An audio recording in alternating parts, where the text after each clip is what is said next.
Take you across the finish line and get you up to speed on the track safety improvement projects completed at the Milwaukee Mile Speedway at State Fair Park over these last 3 years. Please enjoy this video courtesy of Penske Entertainment. Just a few miles from downtown Milwaukee, Wisconsin, State Fair Park, and the Midway is alive. The fans have returned for a festive fair-like weekend. So many families, lots of kids that are IndyCar fans here. The Milwaukee Mile, the scene racing for over a century.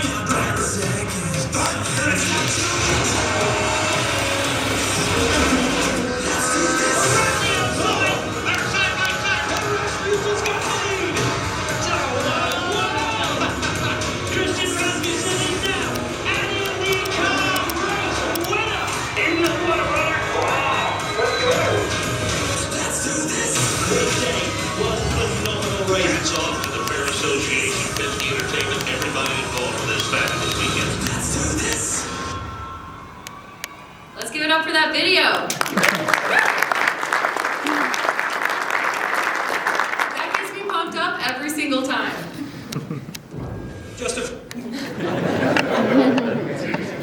My name is Sally Shoemaker. I'm a team leader at DFD and was the project manager on these projects. Up on stage, I am joined by some of the core teammates who made these projects a win.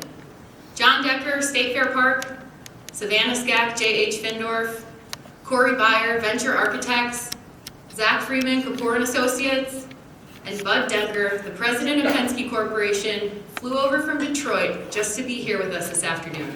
Thank you, Bud.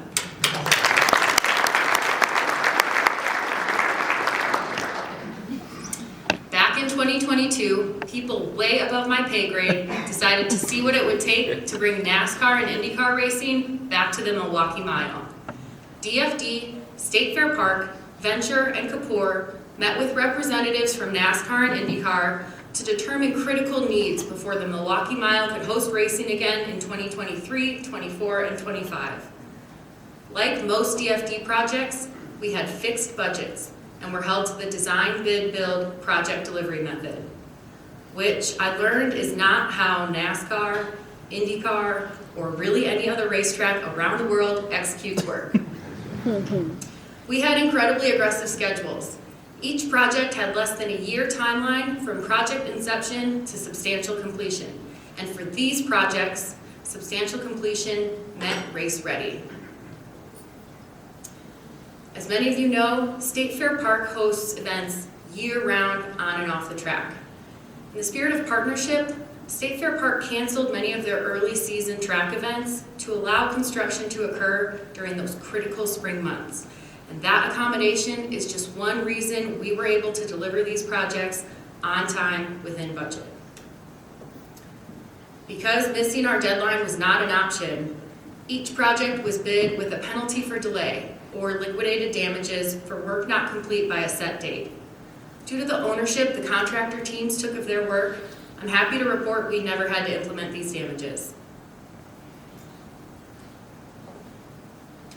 The state committed $9 million to completing track upgrades, but due to the other events that State Fair Park hosts, including the best 11 days of the year, we couldn't bite it all off at once.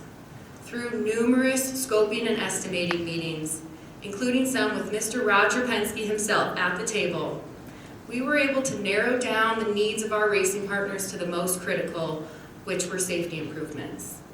We were then able to prioritize the scope of work that had to occur before each race in 2023, 24, and 25. Improvements made in each phase are highlighted on the screen. Improvements focused on eliminating snag and tear points in existing walls and gates, upgrading and replacing 99.9% of the inside concrete barrier wall, upgrading and replacing components of the energy-absorbing flexible crash wall system known as Safer Barrier, reinforcing and replacing debris catch fencing, improving drainage in critical areas, repaving and reconstructing the pit road, the pit boxes, and the blend lane, which I like to think is similar to the on-ramp of the racetrack, and overall polishing off this world-class facility. For a number of reasons, these projects were successful, but if I had to choose one, it was the people. From each entity, we had the A-team. We had buy-in and engagement from the beginning, decision makers literally at the table, and a commitment to delivering these projects on schedule. Through open communication and frequent coordination, we quickly developed a level of trust that became the foundation of very strong partnerships over the next 3 years. And with that, I'll hand it to John Decker to talk about the history of the Milwaukee Mile. Thank you. Thank you, Sally. I'm John Decker with State Fair Park, and I served as the agency rep on this project. I'm going to give you a very brief history of the Milwaukee Mile. The Milwaukee Mile, located at Wisconsin State Fair Park, is a 1-mile oval which was built in 1876 and is the oldest continually operated motor speedway in America. The mile started as a private horse racing track on a dirt surface and transitioned to motorsports in 1903. The mile was eventually paved in 1954 and now seats approximately 37,000 spectators. In 2021, State Fair Park began a series of projects to bring premier racing back to the Milwaukee Mile. These projects focused on ensuring an elevated experience for both drivers and fans. These improvements have optimized performance and safety, allowing for higher speeds and more competitive racing. Additionally, the state of Wisconsin benefited from the 2024 IndyCar race weekend with an economic impact of $41 million. Thank you. Next up is Corey Meyer.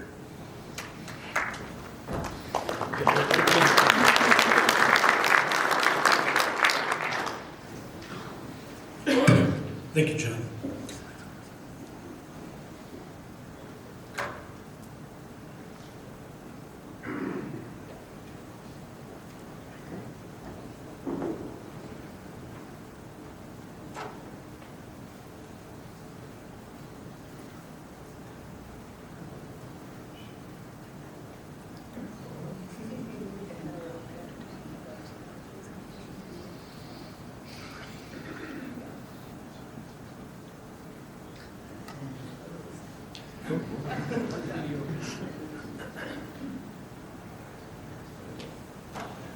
As Sally mentioned before, we collaborated with NASCAR and IndyCar on this project. Main goal was getting racing back to the Milwaukee Mile. Priority obviously was safety for drivers, crew, and spectators. Our team had the commitment to get this project completed on schedule. You remember early in design, maybe Sally doesn't remember this, but she told us early on she didn't want us working on holidays or on weekends. Well, I think we kind of broke that rule a little bit, but we did whatever we needed to do to get this, keep this project on schedule. Our team included Venture and Harvard Engineering for structural and civil design. We also consulted with the University of Nebraska-Lincoln for the construction of the concrete walls. You have to consider, obviously, one of those things when you're designing a concrete wall is it has to resist the impact of a vehicle going 200 miles per hour.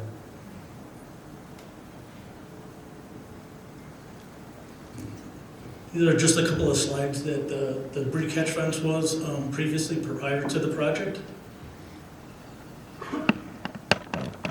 Here's a couple more. These are the interior concrete walls. You can see the construction that it was. You can even kind of see some of it. Some of these were reinforced by just having the grade slope up against it for support.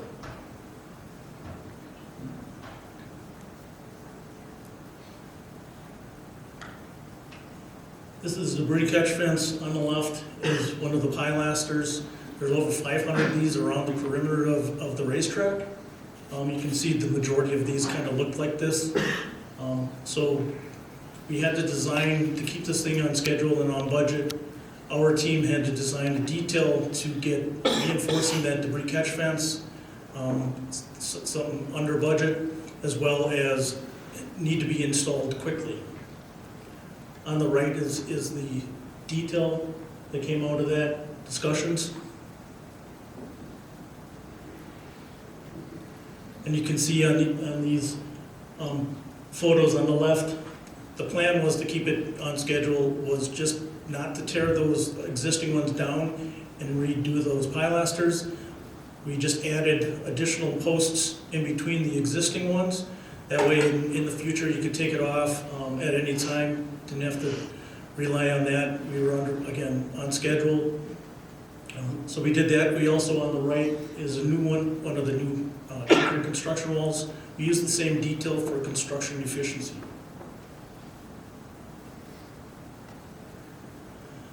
As Sally kind of mentioned, the safer barrier foam around the racetrack. It's an energy absorption system. It has to resist high-speed crash. So we did that. That's developed or designed by Midwest Roadside Safety Facility at the University of Nebraska.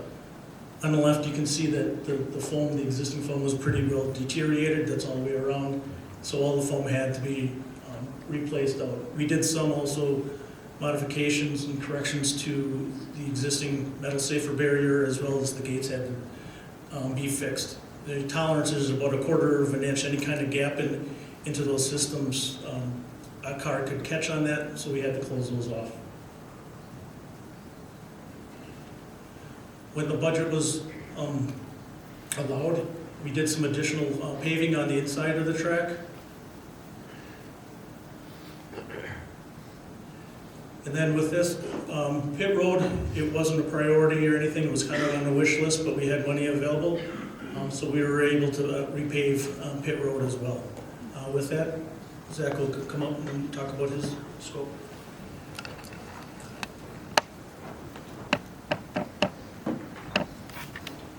Thanks, Mark. Again, Zach Freeman with Kapur Associates. We were responsible for Phase 3, which consisted of Turn 1 and Turn 2 that Sally mentioned previously.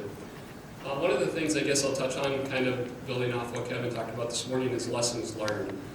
On this project, it's not unlike many of the universities on campus or within the state where there's very old utilities throughout here, very unknown utilities, I guess. So I guess what I would encourage on this project, we were able to get great as-builts from State Fair Park, which was a really benefit to the project. We were able to use those and figure out what the depths of some of these utilities were out there, specifically the storm sewer out there because of the drainage issues. But oftentimes we'll look to do utility locates or televising for those. In this situation in the upper left, you can see an existing pipe that was out there that we were close from the as-built. There was some field adjustments that did have to be made out there. In that event, that's something we could have done maybe with some televising or a utility locate to get that exact. But again, in this situation, it worked out. Another one, some of the design challenges for Phase 3 on this, the Turn 1 grade differences, that's in the upper left-hand corner there, along with some of the drainage throughout the track that was mentioned previously. In this area that you see in the upper left, that's where you're coming out of pit road that was done in the previous Phase 2. However, from feedback from some of the drivers going through there, it was very bumpy, uneven transitions as they came from a stop in pit road all the way to accelerate to speed on that. So the challenges we had there was working within a constrained environment, really. We were not touching the track, so we had to work between the track itself and the fencing on the interior, which you'll see on the next slide. But there wasn't a lot of room, and we had to lower the retaining wall or the barrier wall in there to allow for this even transition. It was bumpy, water wasn't draining there, so within that constrained environment, we had to create that. So you can see in the lower left-hand corners and the lower right is where we were working with some suppliers for some of the trench drain. That's really all the way around the track, but this one was unique because it was built on a curve, and we had to work with them. In this case, it was Contact. We were able to get a custom design for that drainage system because it did come off of the wall there. So there was a lot of back and forth. And then in the lower right, you can see where we're coming out of a flat elevation on pit road all the way to the full super elevation of the track itself, which was a challenge within those constrained environments. Next, once we completed the design, I went to that bidding phase of that. That was, as was mentioned this morning, when we were talking about the bidding phase with Josh, trying to build those. And as Sally mentioned, this was kind of a critical component of this. This was Phase 3. There was only so much budget available left to do this. We wanted to make sure that whatever came forward, that this was going to move forward. We didn't have the luxury of going to a rebid on this because it had to be race ready in June there. So we worked with them, we were able to come up with a very efficient budget, and thankfully with Findorff bidding, that came in with a great bid that allowed the project to move forward. So again, looking forward, the project became a great success going through teamwork. Everyone was communicating very well throughout the construction phase of this. They were focused, responsive, and there was really not a day that passed that something wasn't answered. So with the bidding there, Findorff came in under budget, and then at the end, similar to phase 2, we were able to complete some additional changes to the track on that inside apron all the way around where the racers are blending back into the racetrack there. So again, turned out to be successful phase 3. It was done on time and under budget. I'll turn it over to Savannah.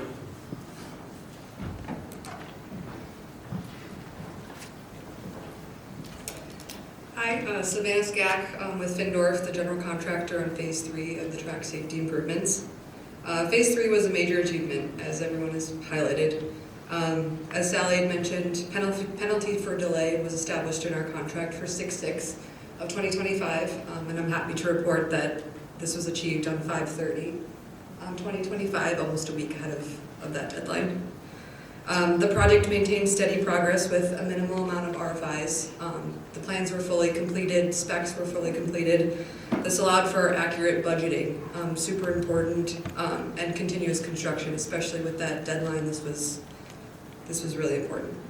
Despite encountering a few underground obstructions, some over-excavation, and several critical RFIs, the project team had responded same day. This effectively mitigated potential delays and kept the project on track. Additionally, the project was completed under budget. For us internally, this is a significant accomplishment in such a competitive hard bid market.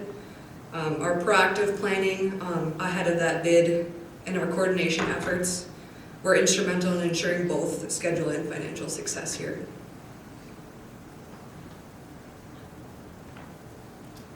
This leads us into some lessons learned. First, we recognize the importance of the thorough internal pre-planning. During the bidding phase, our internal trade superintendents and pre-construction team collaborated extensively to develop a sequencing plan and to select formwork for the project. After careful evaluation, the team had selected the Illuma Logic 360 formwork. It's a radiused gang formwork system that allowed us to both be efficient, provide flexibility with certain specifications on pour length and strip time, using our team's strengths in previous use of gang formwork.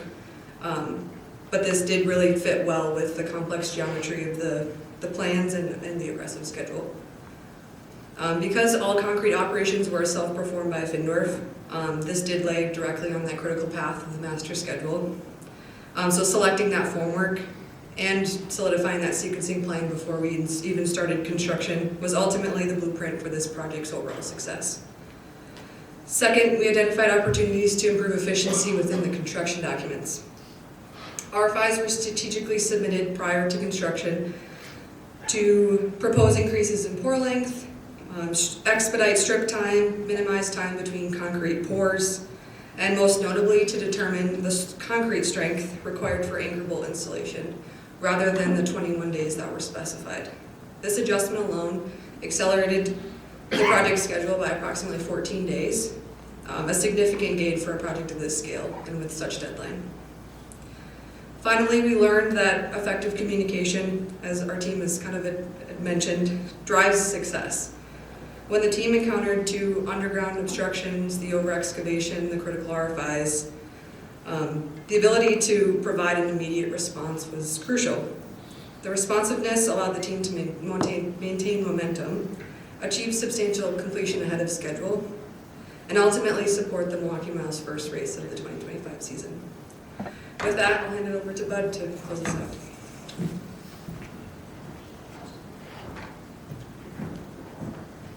Well, good afternoon. It's great to be here and to understand closing out the session here this afternoon as well. But I'm Bud Danker, president of Penske Corporation. In my daytime job, I oversee our businesses, which include about 74,000 people around the world. and we'll do about $44 billion this year in revenues. We're a big, quiet company. But 5 years ago, we bought the Indianapolis Motor Speedway. And with that, we bought the IndyCar Series as well. So we not only compete and race in the IndyCar Series, we also own it. So as we got to looking at where strategically we're going to be racing in the future, we thought about Milwaukee, because Milwaukee has had IndyCar racing since 1939. In fact, 116 IndyCar races from that time period until now. But it went away in 2015. We stopped racing here in 2015 for a number of reasons, scheduling purposes, but also the facility itself. And while the facility's always had great bones, it needed some help, as you've seen the team here, to get us back on track next year. And we came here a few years ago, right, Sally? Sherry Black's up here as well. Sherry, raise your hand. She's the CEO of Wisconsin Park Fairgrounds. And between the partnership with us and Roger Penske as well, we came here and said, here's the things that we need to have changed. The number one thing we need to do is focus on safety, right? Your speed limits on your roads, your highways, are 65 to 70. Our speed limit is 200 miles an hour, right? It's a little different than typical roadways. So what's the important part of ensuring our drivers and the fans are safe? It's to have a safe facility. So our core focus on all of this, the safer barrier walls, the fence, the walls, the track itself, was about safety. And I can tell you, as Sally mentioned, we made it in 3 chunks. 3 different years we were in construction mode out here, and those construction modes got us to completion in a very short period of time. What do we also like to do as racers? Speed, right? We're in the business of speed. Not delays, no caution flags, no red flags. And I can tell you, because of the coordination of Sally and the team up here as well too, we had no caution flags. Sally would call me, I would call her continuously saying, how are we doing, where are we? Sherry, I would call her the same thing. But the history of this raceway, as John mentioned, goes back, this is the longest operating speedway in our country. There are over 1,000 raceways in the US, over 1,000. And this one in Milwaukee, Wisconsin, is the oldest serving operating racetrack in the country. That historical value means a lot to us and also to the series. The winners of this race in the past have been the great names of Rick Mears, the Unsers, Mario Andretti, AJ Foyt, Parnelli Jones, and currently Scott Dixon, Will Power, Scott McLaughlin. Great winners of this track. What do the drivers want to do? When the drivers go a race, they want to go to the right places. And they all love coming here. Why? It's safe, it's fast, and it's competitive. Last year, our races had over 600 passes in one race. In one race. That's probably more than Formula One has in a whole year. You didn't hear me say that, but it probably is. Anyway, it's true. But it's a great place for us to compete at. And the structure of the fairgrounds, and you've all been there, I'm sure, it's like a Mardi Gras festival behind the track itself, too. It's a great environment that we love and love coming to. And we also love coming here because of the partnership with Sherry and John. They're just great core partners of ours. Our values are so well aligned in terms of how we go to operate, and Sally and the team obviously align with those values as well. I'm happy to say that in 2026, this will be the only race for IndyCar that will have 2 races in one weekend. We'll race on Saturday, we'll race on Sunday. This year we only had 1 race. So we're coming back here with 2 races. So that gives you the confidence that we have that this facility is safe, it's competitive, and it's a hell of a lot of fun for our drivers and our crews to come race here. John mentioned the economic benefit. Wherever we go each weekend, we usually bring between $40 and $100 million of benefit to the marketplace. And we're doing that here in Milwaukee by coming here each year with about $40 to $50 million of benefit that helps the entire economic ecosystem. And we're proud of that as well too. So come to the race next year, enjoy this amazing facility. It's in your backyard. It's the oldest operating racetrack. Take great pride in that. And to also look behind the scenes and seeing the unbelievable jobs the engineers did to make this thing now one of the safest and most competitive racetracks in America. So on behalf of Roger Penske and the Penske Corporation, I appreciate inviting me here today to talk about this great partnership and to ensure that we come back here, Sherry, for many more years to come. All right. Thank you all.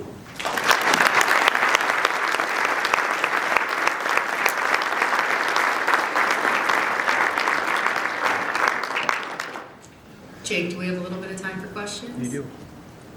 5 minutes.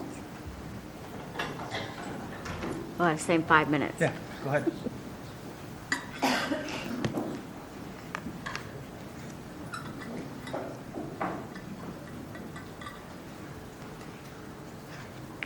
You know, in this silence, I failed to mention, and I apologize, one of the key teammates who's not up here but is definitely needs to be acknowledged, the DFD construction representative on this project, Heather Bielke. Thank you, Heather.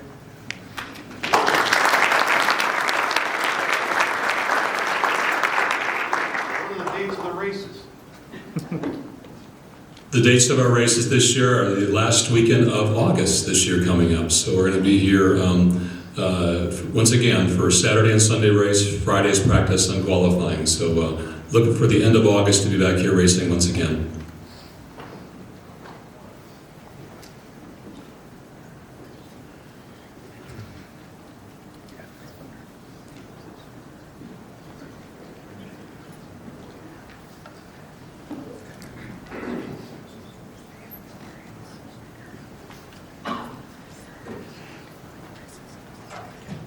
Thank you all. Can we give all our presenters a round of applause here?